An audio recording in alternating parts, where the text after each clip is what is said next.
The rain came down in sheets that night, pounding against the windows of the city like it was trying to wash something away. Chloe Martinez pulled her thin jacket tighter around herself as she hurried down the wet sidewalk, her shoes splashing through puddles she could barely see in the darkness. The phone call had come 20 minutes ago, Mrs. Patterson's weak voice barely audible over the static of a bad connection. "I fell, dear. I can't reach my phone. The door's open. Please hurry." Chloe didn't hesitate. She never did when someone needed help. That was just who she was, the girl who brought soup to sick neighbors, who stayed late at the bakery to help Tessa clean up, who read romance novels to her grandmother every night because the sound of her voice helped Grandma Rosa sleep. At 24 years old, Chloe had never been in love. She had never been kissed. She had spent her whole life taking care of everyone else, and somewhere along the way she had stopped believing that anyone would ever take care of her. The Orion Towers rose before her like a black needle stabbing the stormy sky. Chloe had passed this building 100 times but never once stepped inside. The lobby was all marble and silence, so clean she could see her own frightened reflection in the floor. A security guard behind a long desk looked up as she hurried in, her wet hair plastered to her face, her bakery apron still tied around her waist because she hadn't even stopped to take it off. "Mrs. Patterson," Chloe gasped, out of breath. "10th floor. She fell. She needs help." The guard nodded, already reaching for his phone. "Go on up. They'll send someone." The elevator ride felt like it took years. Chloe watched the numbers climb, her heart pounding with worry for the old woman who bought the same loaf of bread every Tuesday and Thursday, who always asked about Grandma Rosa's health, who had no family of her own and relied on the kindness of near strangers like Chloe to remind her she wasn't alone in the world. The doors opened on the 10th floor. The hallway was deeply carpeted, swallowing every sound. Chloe hurried past door after door, counting until she reached Mrs. Patterson's number. But as she raised her hand to knock, she noticed something strange. The door next to it was open just a crack. Not wide, just a sliver of warm light escaping into the hall. Chloe frowned.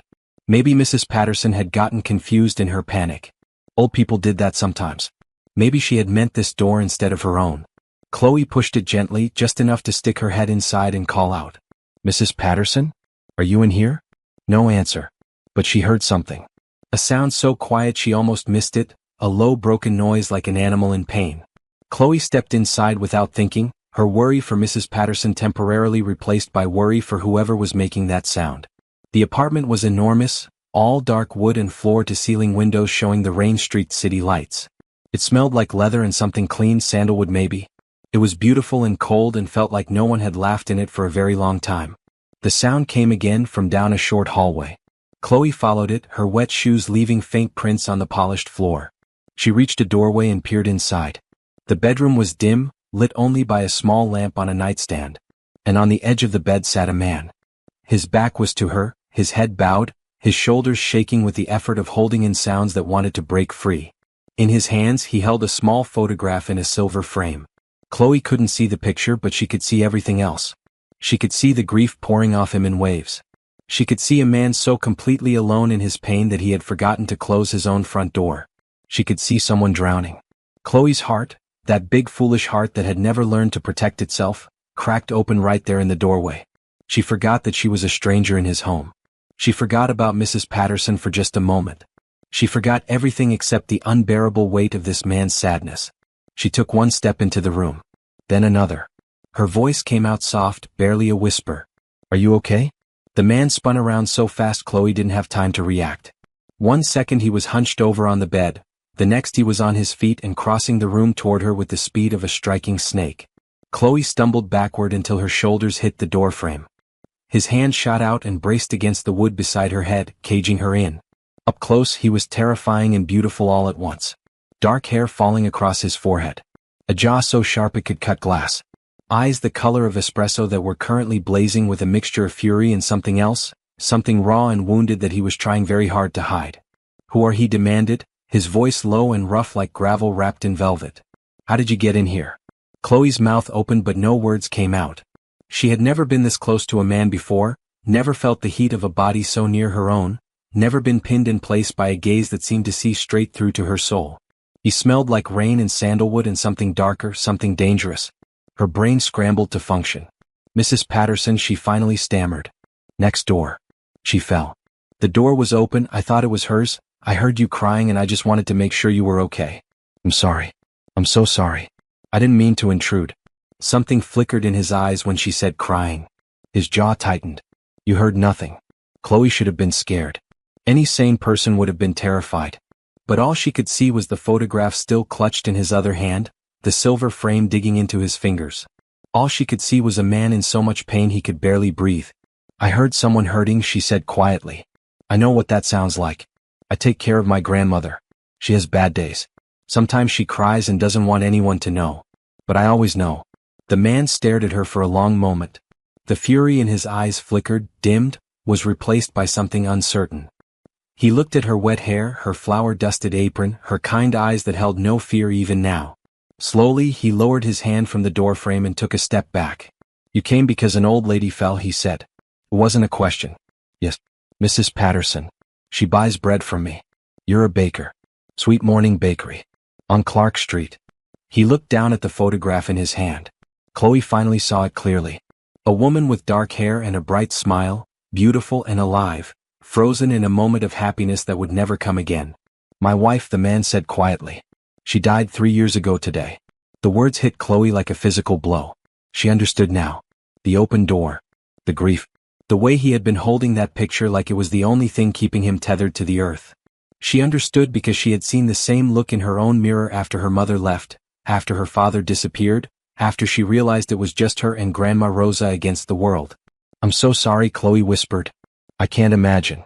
But I know what it feels like to lose someone. He looked at her again, really looked this time, and Chloe felt something shift in the air between them. Something electric and terrifying and wonderful all at once. You're not afraid of me, he said. It wasn't a question, but she answered anyway. I was, when you first moved. But now I just see a man who misses his wife. His breath caught. Chloe saw it, the tiny involuntary reaction that told her his walls were cracking. He opened his mouth to say something, but before he could, a crash echoed from next door followed by a weak cry for help. Mrs. Patterson. Chloe spun and ran. She found the right door this time, pushed it open to find the old woman on the floor by her couch, pale and shaking but alive. Chloe helped her up, checked her for injuries, made her tea, stayed until the paramedics arrived and pronounced her fine, just a little shaken and very embarrassed. When Chloe finally emerged from Mrs. Patterson's apartment an hour later, she expected the hallway to be empty. But the man was there, leaning against his own doorframe, watching her. He had changed into a dark sweater that softened his hard edges. The photograph was gone. In his hand he held a small white card. He held it out to her. If you ever need anything. Chloe took the card. Marcus Stone was printed in simple black letters with a phone number below. No company name. No title. Just his name, as if that should be enough. Thank you, she said. What's your name? Chloe Martinez. Chloe. He said it slowly like he was memorizing the sound. Good night, Chloe Martinez. Good night, Marcus Stone. She walked to the elevator, her heart pounding for reasons she couldn't explain. When she glanced back, he was still watching her. The elevator doors closed, and Chloe leaned against the wall, one hand pressed to her chest, wondering why she felt like she had just said goodbye to someone she had only just met. The next morning, Chloe was elbow deep in bread dough when Tessa came running from the front of the bakery, her eyes wide as dinner plates. Chloe, there's a man out there. The most beautiful man I have ever seen in my entire life. And he's asking for you. Chloe wiped her hands on her apron, her heart suddenly racing. She walked to the front of the bakery and stopped dead. Marcus Stone stood at the counter, holding a paper bag. He looked different in the morning light, younger somehow, less like a man carrying the weight of the world and more like someone who had slept for the first time in years. Their eyes met, and Chloe felt that same electric shock from the night before. Your bread, he said, holding up the bag. I bought some. It's good. Chloe didn't know what to say. Thank you? He looked around the small bakery, at the cracked linoleum and the mismatched tables, at the old photograph of Grandma Rosa on the wall. You work here alone? My grandmother is sick. I need to be close in case she needs me. Your grandmother, he repeated. You take care of her? Since I was little. She raised me. Something warm flickered in his dark eyes. That's good. Family is everything. An awkward silence fell between them, filled with everything they weren't saying. Marcus cleared his throat. I came to thank you. For last night. You were kind to a stranger. Anyone would have helped. No. His voice dropped, became serious. They wouldn't have. You did. He left then, walking out into the sunny morning. Tessa grabbed Chloe's arms the second the door closed. Who was that? He is gorgeous. He is rich. He looked at you like you were the only person in the world. Chloe shook her head, but her heart was singing. He's just someone I met. A neighbor of Mrs. Patterson. But the next morning he was back. And the next. And the next. Every day at the same time, Marcus Stone walked into the Sweet Morning Bakery and bought the same loaf of bread. Every day he stayed a little longer, talked a little more. Chloe learned that he had a younger brother named Vincent who drove him crazy. She learned that he took his coffee black and hated mornings but came anyway. She learned that he read poetry late at night because it was the only thing that quieted his mind. She didn't learn what he did for a living. She didn't ask. And he didn't offer. One morning, a week after they met, Tessa was sick and Chloe was alone. Marcus came in, bought his bread, and then sat down at the little table by the window. He stayed for an hour. They talked about everything and nothing. And when he finally left, he reached across the counter and took her hand. Chloe, he said quietly. I don't know what this is. I don't know why I keep coming here. But I know that when I'm with you, I don't feel like I'm drowning anymore. Chloe's heart stopped. She looked at his hand wrapped around hers, so warm and strong, and she thought about all the years she had spent taking care of everyone else, never once imagining that someone might want to take care of her. I feel the same way, she whispered. I don't know what it means either. But I don't want you to stop coming. Marcus smiled then, a real smile that transformed his entire face, and Chloe knew in that moment that her life had just changed forever.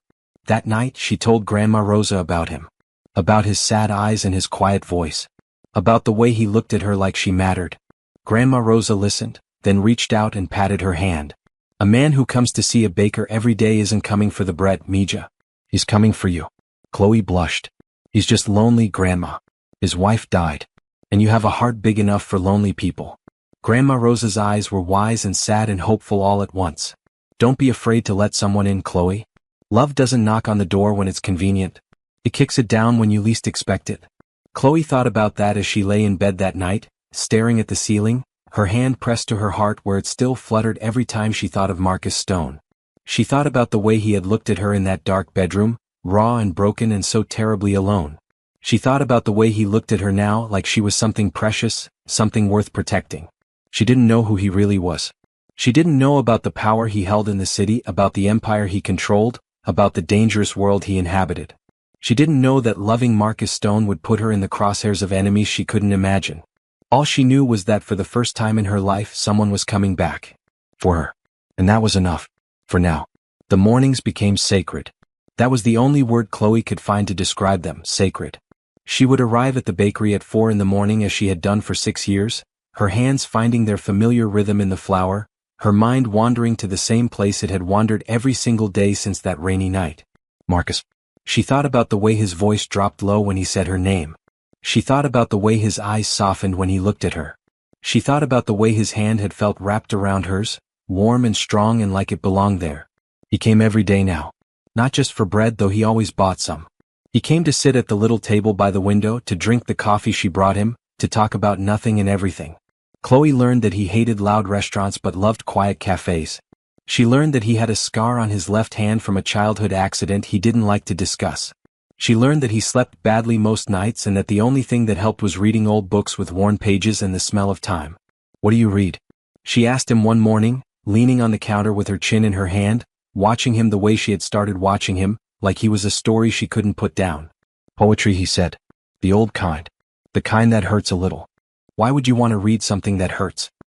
He looked at her for a long moment, his dark eyes thoughtful. Because sometimes the things that hurt the most are the only things that feel real. Chloe didn't fully understand, but she felt it anyway. She felt it in the way her chest ached when he looked at her like that. She felt it in the way her hands trembled when he accidentally brushed against her. She felt it in the way she couldn't stop thinking about him, even when she was supposed to be sleeping, even when she was supposed to be focusing on the bread, even when she was supposed to be reading to Grandma Rosa and found herself staring at the same page for 20 minutes. Grandma Rosa noticed, of course. Grandma Rosa noticed everything. You're different, Mija, she said one evening as Chloe adjusted her pillows. Softer. Brighter. Like someone turned on a light inside you. Chloe blushed. It's nothing, Grandma. It's Marcus, isn't it? The man with the sad eyes. Chloe didn't answer, but she didn't have to. Her face said everything. Be careful, Grandma Rosa said gently. Men like that, they carry heavy things. Make sure he's willing to share the weight with you. Chloe thought about that the next morning when Marcus arrived later than usual. His eyes were darker, his jaw tighter. He sat at his table but didn't speak. Chloe brought him coffee and waited. He looked up at her, and for a moment she saw past the walls, past the control, past the careful mask he wore. She saw the man from that first night, the one holding a photograph and drowning in grief. "Bad night?" she asked softly. He nodded. "Bad night." Chloe did something she had never done before. She reached across the table and took his hand. His fingers were cold.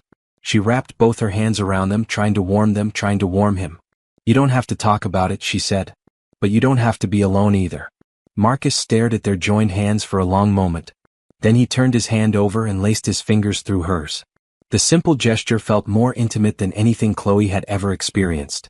His thumb traced slow circles on her skin, and she felt it everywhere, in her chest, in her stomach, in places she had never felt things before. "Chloe," he said quietly, "I need to tell you something." Her heart stuttered. "Okay. I haven't felt anything in 3 years. Not really.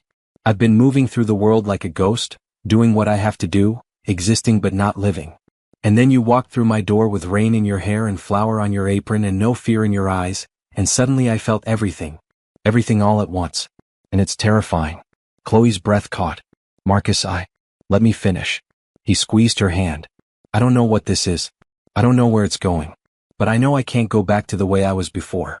I don't want to. You make me want to be someone better. Someone who deserves to feel things again."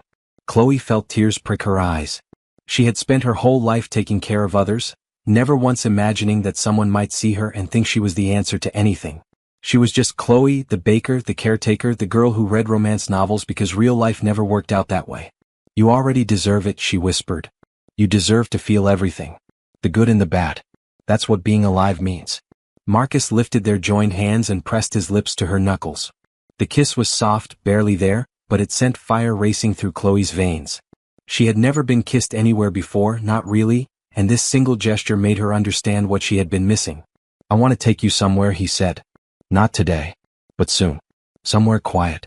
Somewhere we can talk without the world watching." Chloe nodded, not trusting her voice. That night she couldn't sleep. She lay in bed replaying the moment over and over, the press of his lips on her skin, the look in his eyes when he said her name. She touched her own knuckles where he had kissed her and wondered if it was possible to fall in love with someone in just a few weeks. She wondered if it was possible to love someone without knowing everything about them. She wondered if she even cared about the things she didn't know. The next morning Marcus didn't come. Chloe waited. She made his coffee. She kept glancing at the door. 10 minutes passed. 20. An hour. By noon, she had convinced herself that she had imagined everything, that he had changed his mind, that she was just the baker girl from the wrong side of town and he had realized he could do so much better. Tessa found her in the back, staring at a wall, her hands covered in flour she had forgotten to wash off. "He's not coming, is he?" Tessa said softly. Chloe shook her head. "I don't think so. Maybe something's wrong. Maybe he had an emergency. Maybe he just didn't want to come anymore." Tessa hugged her, and Chloe held onto her friend like a lifeline, trying not to cry, trying not to feel like she had lost something she never really had. She walked home that evening with heavy feet and a heavier heart. The city lights blurred around her. She thought about Grandma Rosa's warning, about men who carry heavy things, about making sure they share the weight. She had been so ready to share his weight. She hadn't considered that he might not want to share hers. When she reached her building, she stopped. Marcus was there, leaning against the wall by the entrance, his hands in his pockets, his expression haunted. He looked up when he saw her, and the relief in his eyes was so raw it made her chest ache. "Chloe." She walked toward him slowly. "You didn't come today." "I know. I couldn't. Something happened. Something I can't explain." "Not yet."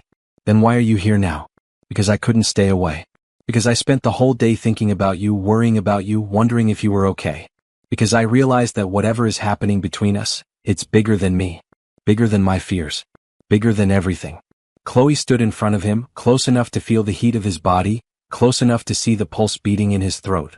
She should have been angry. She should have demanded answers. But all she could see was a man who had come back. For her.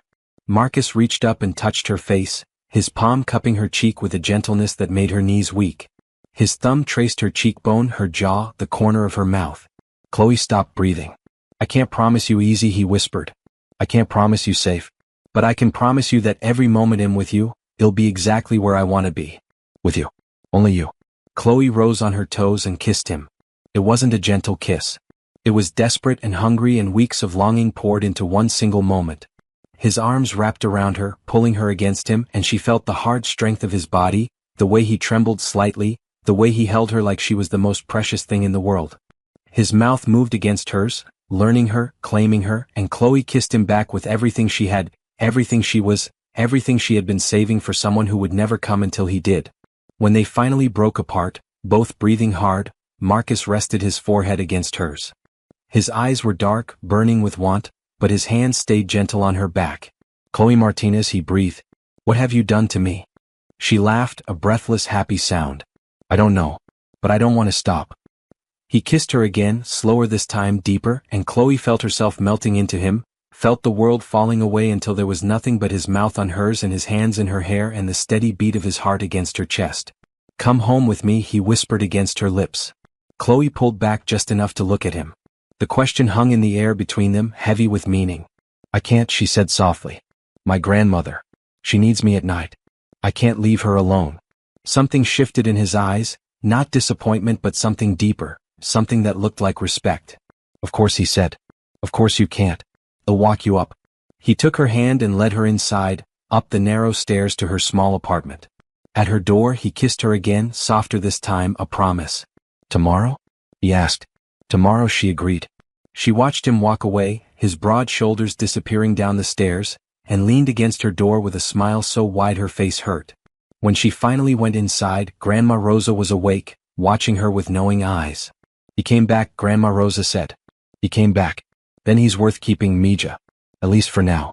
Chloe touched her lips, still tingling from his kiss, and thought about forever for the first time in her life. The next morning, Marcus was at the bakery before she even opened. He stood in the rain, no umbrella, his dark hair plastered to his forehead, holding a single flower he had probably picked from someone's garden.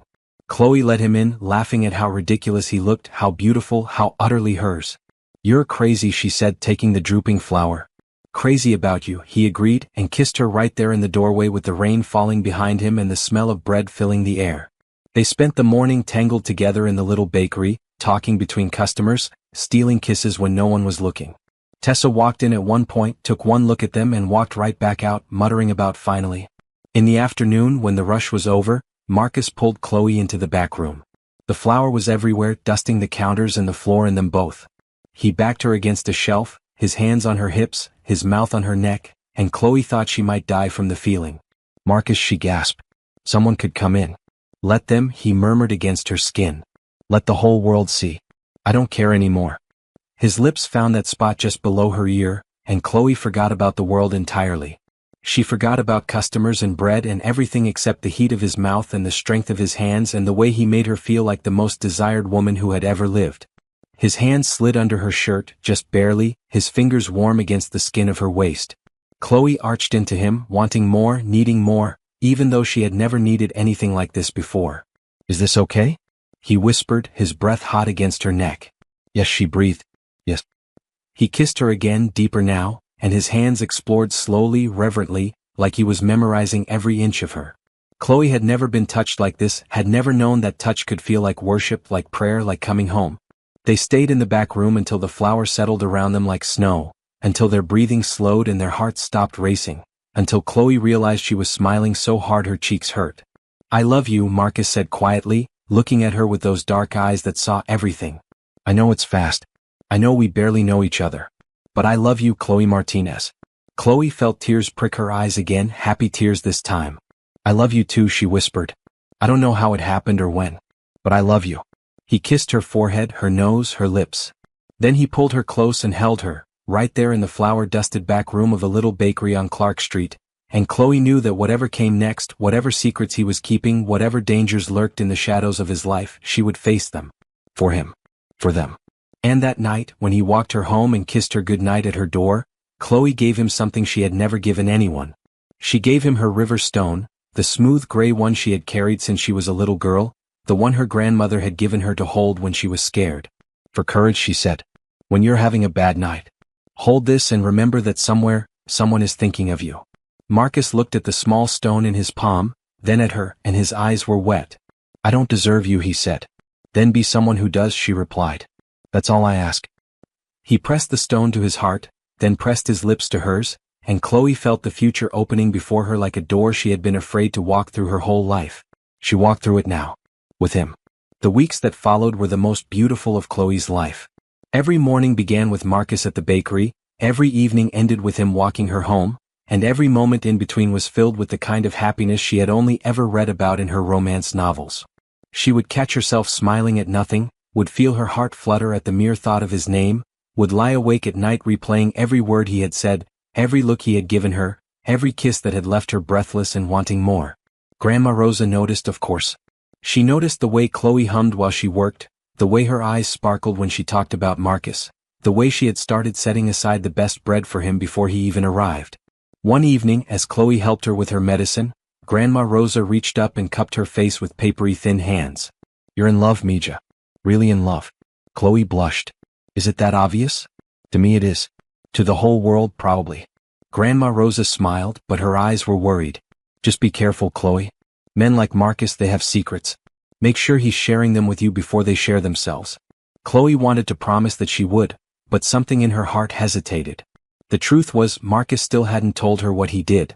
He talked about his brother Vincent, about his mother who had passed years ago, about the weight of responsibility that sat on his shoulders like a physical thing. But he never talked about his work. Every time she asked, he found a way to change the subject, to kiss her, to distract her with those hands and that mouth until she forgot what she was asking. She should have pushed harder. She knew that now. But she was so afraid of losing him, of scaring him away, that she let the questions die on her lips and convinced herself that love meant trusting without knowing everything. One Friday afternoon, Marcus arrived at the bakery with a look in his eyes that made Chloe's stomach flip. It was the same look he had worn that first night, intense and focused and slightly dangerous. He took her hands across the counter and held them tight. "Come with me tonight," he said. "There's something I want to show you. Somewhere I want to take you." "Where?" "It's a surprise. But I need you to trust me. Can you do that?" Chloe looked into those dark eyes and felt herself falling all over again. "Yes," she whispered. "I trust you." He smiled, that rare beautiful smile that transformed his whole face, and kissed her knuckles the way he always did. "Be ready at 7. I'll send a car." Chloe spent the rest of the day in a daze of anticipation. She borrowed a dress from Tessa, a deep green one that made her eyes look like emeralds and clung to her curves in ways her usual clothes never did. Tessa did her hair, twisting it up with little tendrils falling around her face. When Chloe looked in the mirror, she barely recognized the woman staring back. "You look like a dream," Tessa breathed. "He's going to lose his mind." Chloe hoped so. She was starting to lose hers. The car arrived at exactly 7, a sleek black vehicle that made the neighbors stare. The driver, a quiet man named Benny who always seemed to be watching everything, held the door for her and drove her across town to a part of the city she had never seen. They stopped at the base of a hill, and there, waiting at the bottom of a long stone staircase, was Marcus.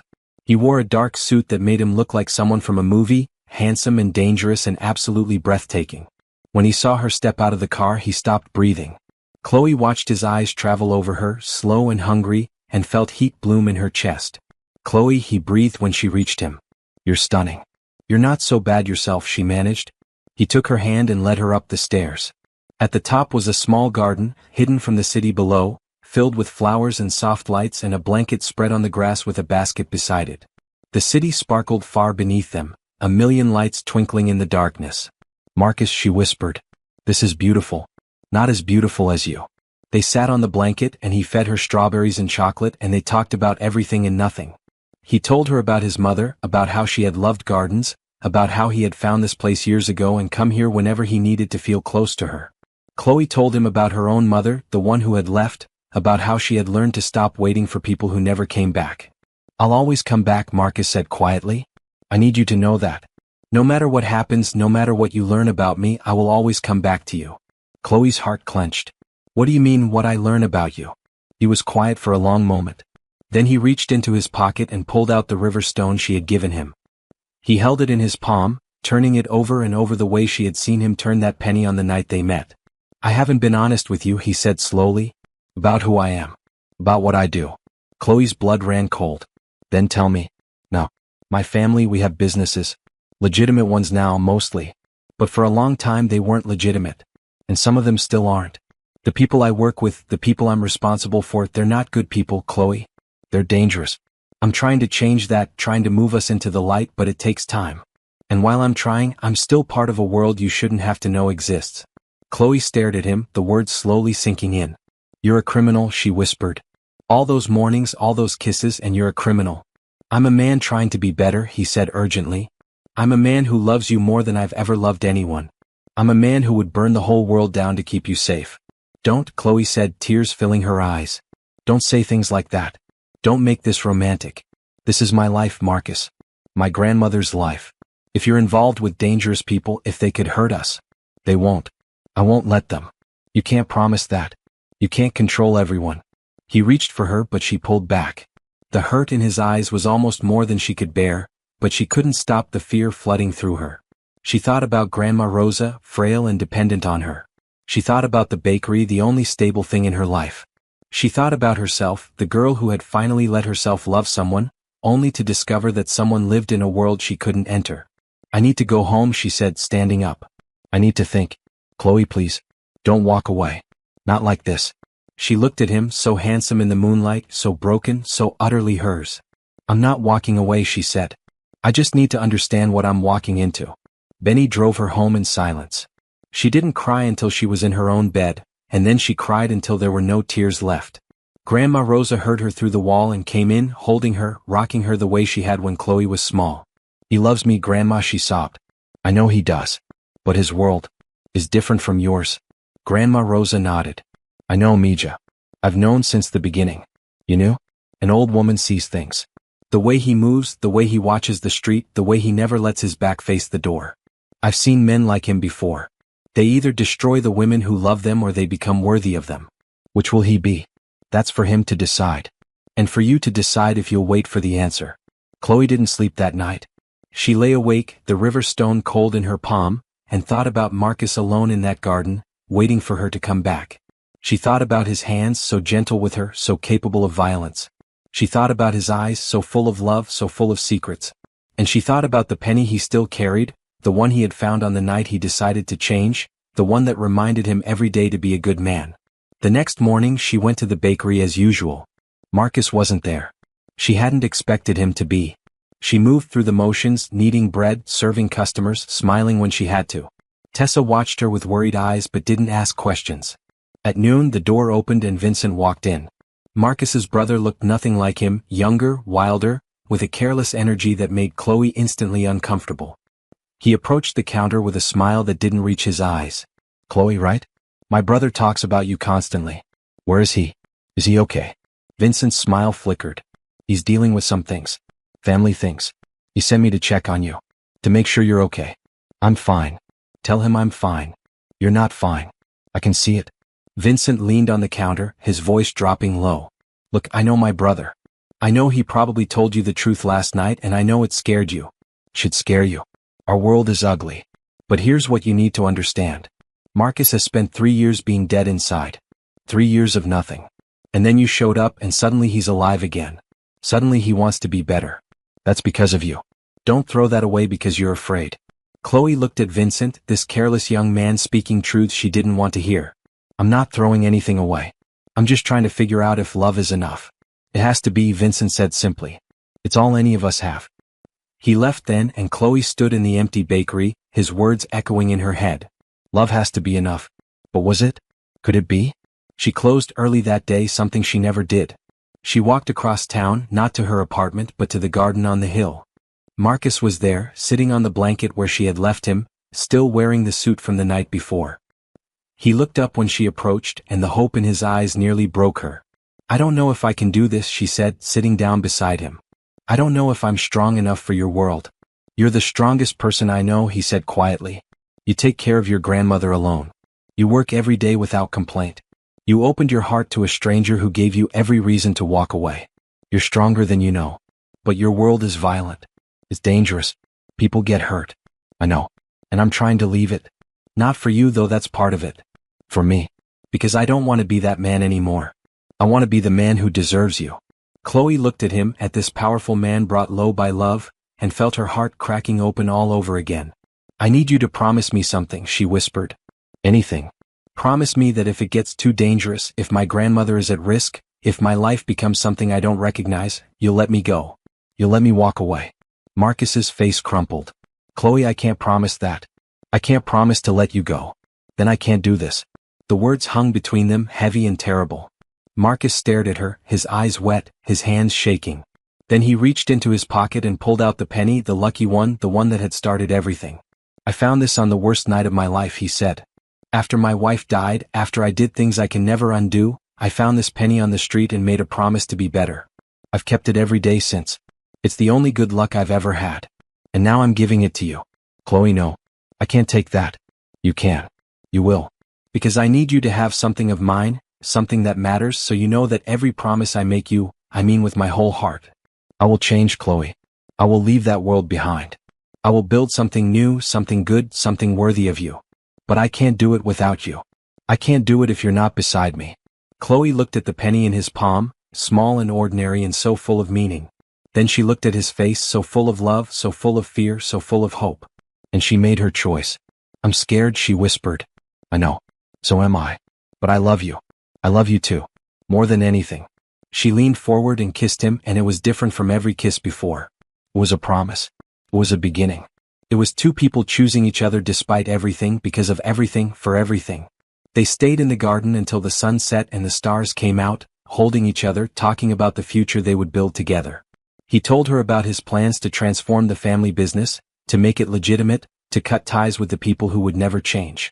She told him about her dreams of expanding the bakery, of writing a cookbook, of having a family someday. They painted a picture of a life that felt possible, real, theirs. When he finally walked her home, he stopped at her door and pulled her close. His lips found hers in the darkness, soft and slow and full of promise. His hand slid into her hair, tilting her head back, deepening the kiss until Chloe forgot where she ended and he began. Come inside, she whispered against his mouth. Are you sure? I've never been more sure of anything. He followed her into her small apartment, past Grandma Rosa's closed door, into her tiny bedroom with its worn furniture and stacks of books.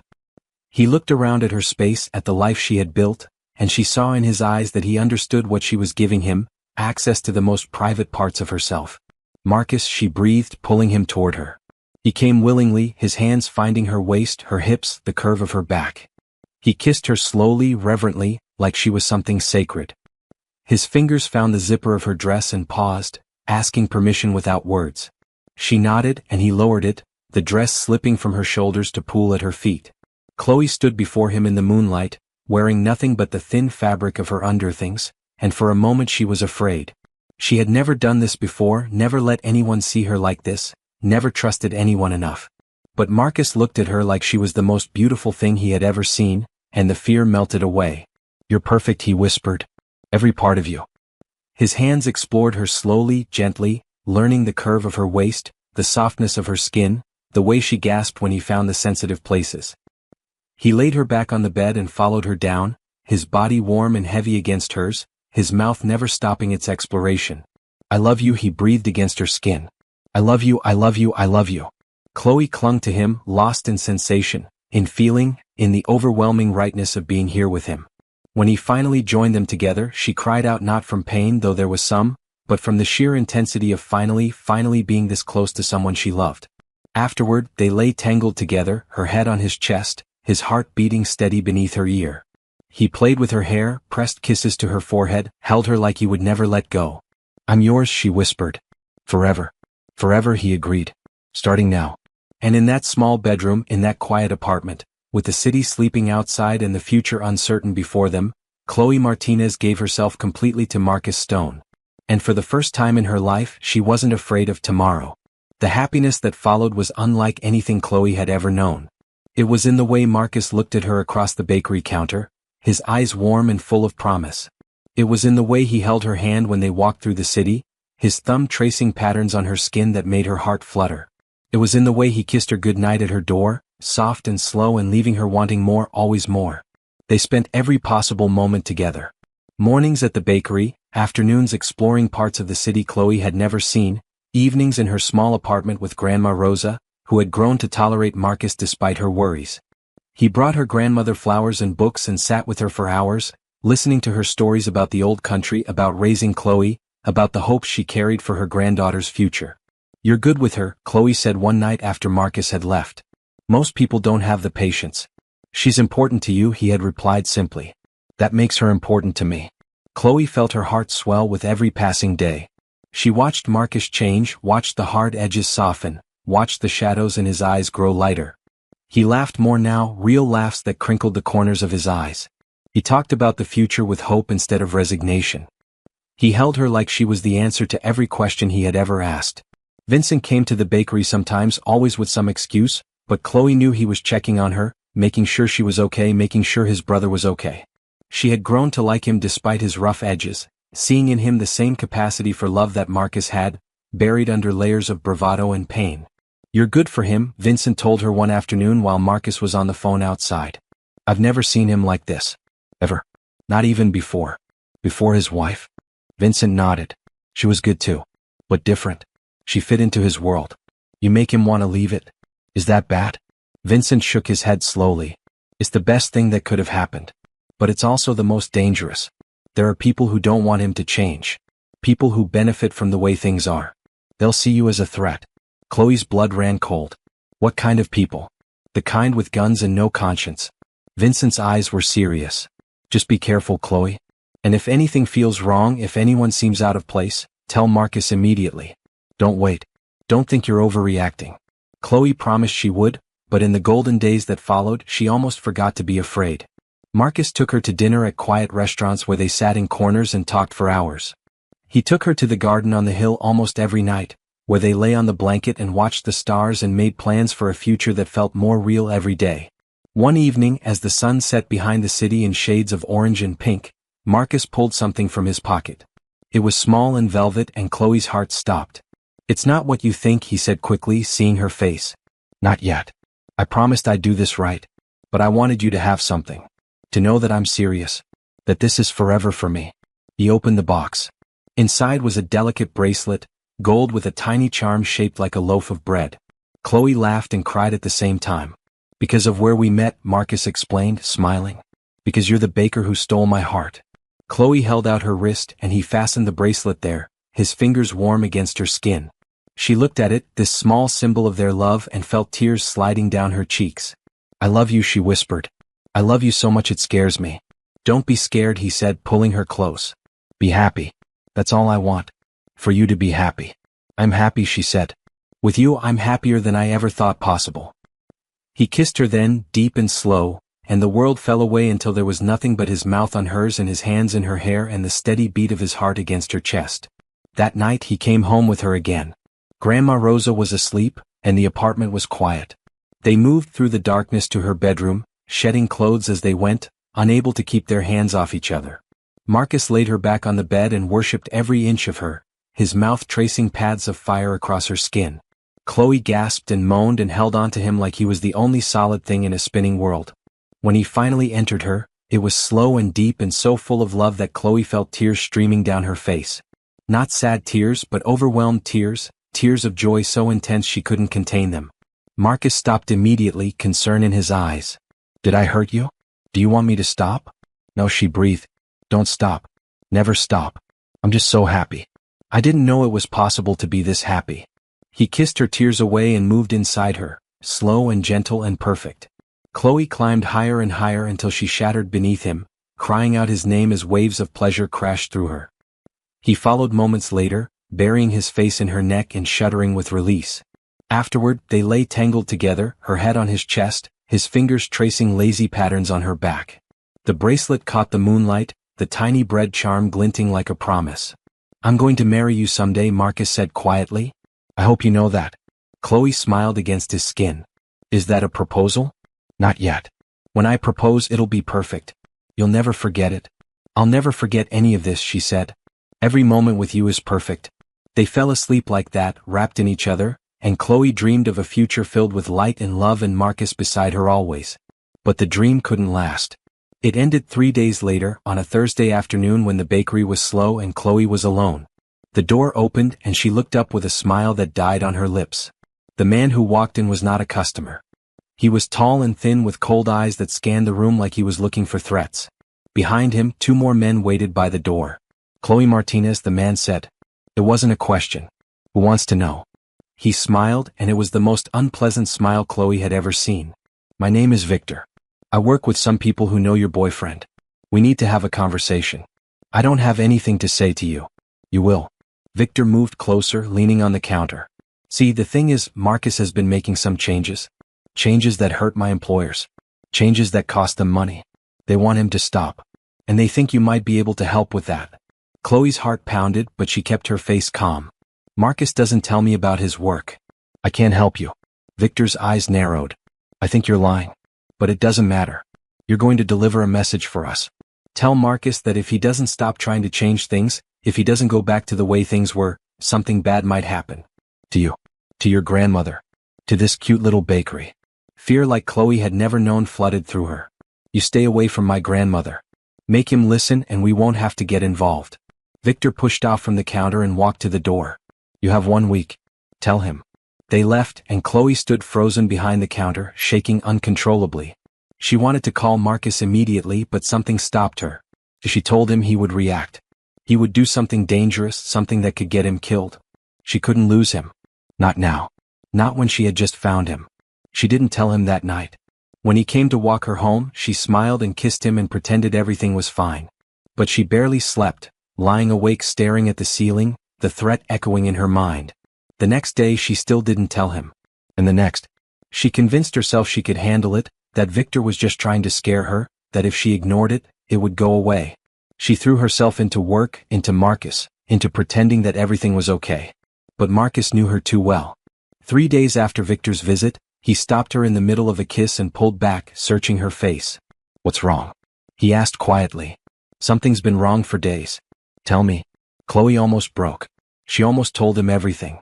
But fear held her back, fear of what he would do, fear of losing him, fear of the violence she knew lived inside him. Nothing's wrong, she lied. I'm just tired. Busy week. Marcus studied her for a long moment, and she saw that he didn't believe her. But he didn't push. He just kissed her forehead and held her close. I'm here, he whispered. Whatever it is, I'm here. Chloe clung to him and prayed that would be enough. It wasn't. 5 days after Victor's visit, Chloe came home to find her apartment door slightly open. Her blood turned to ice. She pushed it slowly, calling out for Grandma Rosa. There was no answer. She ran to her grandmother's room and found her in bed, pale and shaking, a note clutched in her hand. They came, Grandma Rosa whispered. They said to tell you time's up. Chloe grabbed the note. It had one word. Tomorrow. She called Marcus immediately, her hands shaking so badly she could barely hold the phone. He answered on the first ring, and the moment he heard her voice, he was moving. I'm coming, he said. Don't move. I'm coming. He arrived in minutes, Benny with him, both of them hard and focused. Marcus took one look at Grandma Rosa, at the note, at Chloe's tear-streaked face, and something in him changed. The softness she had come to love vanished, replaced by something cold and dangerous. Oh, he asked, his voice like ice. Victor. He came to the bakery. He said if you didn't stop changing things, something would happen. To me. To Grandma. To the bakery. I didn't tell you because I was scared of what you'd do. I was scared of losing you. Marcus pulled her into his arms, holding her so tight she could barely breathe. You could never lose me, he said fiercely. But you could have been hurt. She could have been hurt. Chloe, you have to tell me everything. Always. No matter what. I know, she sobbed. I'm sorry. I'm so sorry. He held her until she stopped shaking, then he turned to Benny. Find Victor. Find everyone connected to him. I want to know everything by morning. Benny nodded and left. Marcus sat with Chloe and Grandma Rosa all night, not sleeping, just watching, protecting. In the morning, Benny returned with information. Victor worked for the Scarpetta family, rivals who had been trying to take over Marcus's territory for years. They saw his attempts to go legitimate as weakness, as an opportunity to move in. They're making their move tonight, Benny said. Victor will be at their warehouse on the south side. He's expecting you to come. Then I'll go. No, Chloe said, grabbing his arm. Marcus, no. That's what they want. It's a trap. I know. But if I don't go, they'll keep coming for you. For your grandmother. I won't let that happen. Then I'm coming with you. Absolutely not. Chloe stood in front of him, her small frame blocking his path. You don't get to decide that for me. These are my people. My grandmother. My life. If you're going into danger, I'm going with you. Marcus stared at her, seeing something he had never seen before. The quiet baker, the shy girl, the woman who had never been in love until him, was standing before him with fire in her eyes and steel in her spine. She was magnificent. Chloe. I love you, she said. And I won't lose you. So either we do this together or neither of us goes. He looked at her for a long moment. Then he pulled her close and kissed her, hard and desperate and full of everything he felt. Together, he agreed. Always together. That night they drove to the warehouse. Benny and a few men Marcus trusted surrounded the building. Marcus and Chloe walked in through the front door hand in hand. Victor was there, along with half a dozen men. He smiled when he saw them, then noticed Chloe and frowned. Bringing your girl to a fight, Marcus? That's new. She's not just my girl, Marcus said coldly. She's my future. And you threatened her. You threatened her grandmother. That was the last mistake you'll ever make. The warehouse erupted. Men moved, guns drawn, but Marcus had planned too well. Benny and his team came through the windows, through the back, through every entrance. Within minutes, Victor's men were on the ground and Victor himself was backed against a wall. Chloe watched it all from where Marcus had pushed her behind a stack of crates. She saw the violence, the speed, the cold efficiency of the man she loved. She should have been terrified. Instead, she felt something else. Pride. He was doing this for her. For them. When it was over, Marcus stood over Victor, his hand around the man's throat. You will never go near her again, he said quietly. You will tell your employers that Marcus Stone is done with the old ways. But if anyone comes for what's mine, I will burn everything down. Understood? Victor nodded frantically. Marcus released him and walked to Chloe, pulling her from behind the crates and into his arms. It's over, he said against her hair. It's finally over. Chloe held on to him, shaking with relief. Take me home, she whispered. Take me home. They drove back to her apartment in silence, holding hands in the back seat. When they finally reached her door, Marcus carried her inside, past Grandma Rosa's relieved smile, into her bedroom. He laid her on the bed and undressed her slowly, reverently, kissing every inch of skin as it was revealed. I could have lost you tonight, he whispered against her stomach. The thought nearly killed me. But you didn't, she breathed. I'm here. We're here. He moved up her body, his lips tracing a path to her mouth. He kissed her deeply, pouring all his fear and relief and love into it. Chloe responded in kind, wrapping her legs around him, pulling him closer. Make love to me, she whispered. Remind me that we're alive. He did. Slowly at first, then faster, then desperately, until they both shattered together, crying out each other's names. Afterward, they lay tangled and sweating, and Chloe traced patterns on his chest. I'm not afraid anymore, she said quietly. You should be. What you saw tonight made me see how much you're willing to risk for me. For us. I'm not afraid because I know you'll always protect me. Marcus turned to look at her, his dark eyes full of wonder. How did I ever deserve you? You didn't, she said, smiling. But you earn me. Every day you earn me. He kissed her again, soft and sweet, and they fell asleep in each other's arms, finally safe, finally together, finally ready for whatever came next. The morning light streamed through the curtains, painting golden stripes across the bed where Chloe lay tangled in Marcus's arms.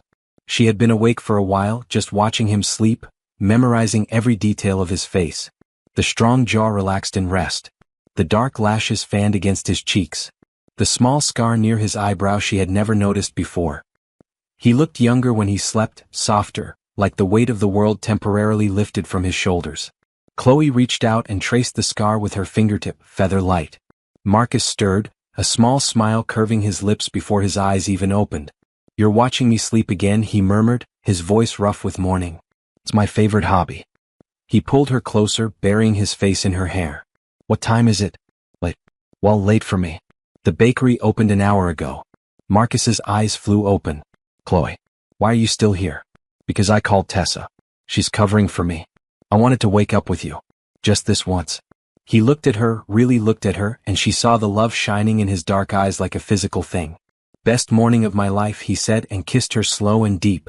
They lay there for another hour, talking about nothing and everything. Marcus told her about his plans for the family business, the legitimate one he was building. He had bought a building downtown, was turning it into a restaurant. A real restaurant, he said, with good food and good people and nothing hidden in the back. I want you to design the bakery section, he told her. Your bread. Your pastries. Your name on the menu. Chloe's heart swelled. Really? Really? I'm not just building a business, Chloe. I'm building a life. Our life. If you want it. I want it, she whispered. I want all of it. With you. They finally got up around noon, showering together in her tiny bathroom, which led to more kissing and touching and eventually being late getting dressed. Chloe laughed, actually laughed, the sound bubbling up from somewhere deep and happy inside her. She couldn't remember ever laughing like this before Marcus. She couldn't remember ever being this happy. They walked to the bakery hand in hand, stopping for coffee at a little cart on the corner. The city was bright and warm, the sun chasing away the last shadows of the night. Chloe looked at Marcus, at this man who had walked through her door in the rain and changed everything, and felt tears prick her eyes. "What?" he asked, noticing. "Nothing. I'm just happy. That's all." He stopped in the middle of the sidewalk and pulled her close, kissing her right there in front of everyone. A woman walking by smiled at them. A teenager made a gross face. Chloe didn't care about any of it. There was only Marcus. "I love you, Chloe Martinez," he said against her lips. "I love you too, Marcus Stone." They arrived at the bakery to find Tessa waiting with a huge grin and Vincent leaning against the counter looking uncomfortable. Tessa squealed when she saw them, running over to grab Chloe's hands. "Finally. I've been covering for you for hours. You owe me big time." "I owe you forever," Chloe laughed. "Thank you." Vincent pushed off from the counter and walked over to his brother. "We need to talk," he said quietly. "Business?" Marcus's expression shifted, the softness retreating behind his walls. Chloe squeezed his hand. "Go," she said. "I'll be here." He kissed her forehead. "I won't be long." He and Vincent left, and Chloe spent the afternoon in a happy daze, serving customers, making bread, occasionally touching the bracelet on her wrist and smiling. Tessa watched her with knowing eyes. "You're glowing," she said. "It's disgusting and I'm jealous." "You'll find someone," Chloe said. "I know you will. I don't want someone. I want whatever you have. That's the real deal." Chloe thought about that as she worked. The real deal. Was that what this was? It felt real. More real than anything she had ever experienced. But there was still so much they hadn't talked about, so much they hadn't planned. The future stretched before them, bright and uncertain, and for the first time, Chloe wasn't afraid of the uncertainty. She was excited by it. Marcus returned as the sun was setting, Vincent behind him looking lighter than Chloe had ever seen him. Marcus took her hands across the counter, his eyes bright with something she couldn't name. "Come with me," he said. "There's something I need to show you." "Where?" "It's a surprise. Trust me? Always." They drove across town to the building Marcus had bought. It was old but beautiful, with tall windows and brick walls and so much potential. He led her inside, through empty rooms echoing with possibility, to a space in the back that overlooked a small garden. "This is where the bakery will be," he said. "Right here. You'll have windows looking out at the garden. People will come from all over the city for your bread." Chloe could see it, could picture herself here, happy and fulfilled and building something of her own. "Just perfect," she breathed. "Not yet." He turned her to face him, his hands warm on her arms. "It's not perfect yet. It's missing one thing." "What?" "Here. With me. Forever." He reached into his pocket and pulled out a small velvet box. Chloe's heart stopped. Her hands flew to her mouth. Marcus dropped to one knee right there on the dusty floor of the future bakery, and looked up at her with eyes full of love. "Chloe Martinez, I was dead before I met you. Walking through the world but not living in it. You brought me back to life. You showed me what love really means. You gave me hope when I had none. I want to spend every day for the rest of my life trying to be worthy of you. I want to wake up next to you every morning and fall asleep beside you every night. I want to build a family with you, a future with you, a life with you. Will you marry me?" He opened the box. Inside was a ring, simple and elegant, a small diamond set in gold. It was perfect. It was everything. "Yes," Chloe whispered, tears streaming down her face. "Yes, yes, yes." Marcus slid the ring onto her finger with shaking hands, then stood and pulled her into his arms. He kissed her like he was drowning and she was air, deep and desperate and full of promises. Chloe kissed him back with everything she had, everything she was, everything she would ever be. They stood there for a long time, holding each other, the ring catching the last light of the setting sun. When they finally pulled apart, Marcus wiped her tears with his thumbs and smiled the smile she had fallen in love with. "You're going to be my wife," he said like he couldn't quite believe it. "I'm going to be your wife," she agreed. "And you're going to be my husband." "Best thing that ever happened to me," he said. "Same," she whispered. "Same." That night, they celebrated with Grandma Rosa and Vincent and Tessa and Benny. They ordered pizza and drank cheap wine and laughed until their stomachs hurt. Grandma Rosa held Chloe's hand and cried happy tears. Vincent hugged his brother for the first time in years. Tessa took 100 pictures. Benny actually smiled. Later, after everyone had gone home, Marcus carried Chloe to her bedroom one last time. Tomorrow she would start packing. Tomorrow she would begin the process of moving into his apartment, into their future. But tonight, she was here, in this room where she had loved him for the first time and she wanted to remember it. He laid her on the bed and undressed her slowly, kissing every inch of skin as it was revealed. The ring glittered on her finger as she reached for him, pulling him down to her. They moved together in the moonlight, slow and deep and so full of love it hurt. "I love you," Marcus breathed against her skin. "My future wife. My everything. I love you," Chloe gasped. "My forever. My always." They came together, crying out each other's names, and afterward lay tangled and sweaty and completely content. Chloe traced patterns on his chest, the way she always did, and listened to his heart slow beneath her ear. "What happens now?" she asked quietly. "Now we live," he said. "We build our restaurant. We get married. We have babies if you want them. We grow old together. We do all the things we were too afraid to do before." "And you're not afraid anymore?" "I'm terrified," he admitted. "But I'm more terrified of not doing it. Of missing a single moment with you." Chloe lifted her head and kissed him softly. "We're going to be okay," she said. "I can feel it. I know we are. Because we have each other." They fell asleep like that, wrapped in each other, the future bright before them. The wedding was 6 months later, in the garden on the hill where Marcus had first brought her. It was small and perfect, with flowers everywhere and the city sparkling below and everyone they loved gathered around. Grandma Rosa walked Chloe down the aisle, slow and steady, beaming with pride. Tessa was the maid of honor, crying before the ceremony even started. Vincent stood beside Marcus, looking almost as happy as his brother. Chloe wore a simple white dress that flowed in the breeze. Marcus wore a dark suit that made her knees weak. When their eyes met, the world fell away. There was only him. Only her. Only this moment. They wrote their own vows. Marcus went first, his voice rough with emotion. "Chloe, I spent years thinking I didn't deserve love. Years believing I was too broken, too damaged, too far gone. And then you walked through my door with rain in your hair and kindness in your heart, and you showed me that everyone deserves love. Everyone deserves a second chance. You are my second chance. You are my first thought every morning and my last prayer every night. I promise to spend the rest of my life trying to be the man you deserve. I promise to protect you, to cherish you, to love you until my last breath. You are my everything, Chloe. My always." Chloe was crying before he finished. She wiped her eyes and took a shaky breath. "Marcus," she began, "I spent my whole life taking care of everyone else. I never thought anyone would take care of me. I never thought I would find someone who saw me, really saw me, and loved me anyway. But you did. You came into my life and you saw me. All of me. The scared parts and the strong parts and the parts one hide from everyone. And you loved me. You loved me when I was afraid. You loved me when I made mistakes. You loved me when I didn't know how to love myself. I promise to spend the rest of my life being your partner, your best friend, your home. I promise to stand beside you through everything, the good and the bad. I promise to love you until the end of time. You are my forever, Marcus. My only." They exchanged rings, simple bands that would never come off. The officiant pronounced them husband and wife, and Marcus kissed her like the world was watching, which it was, but neither of them cared. The reception was in the restaurant, which was finally finished. Marcus had named it Martinez after her, and her bread was already famous. They danced their first dance in the middle of the dining room, surrounded by candlelight and flowers and everyone they loved. "I can't believe you're my wife," Marcus whispered against her hair. "I can't believe you're my husband," she whispered back. "Best decision I ever made walking through that door," he said. "Best mistake I ever made leaving it open," she laughed. He spun her around and she laughed, and for a moment she saw their whole future stretching out before her. Children someday. Grandchildren even further.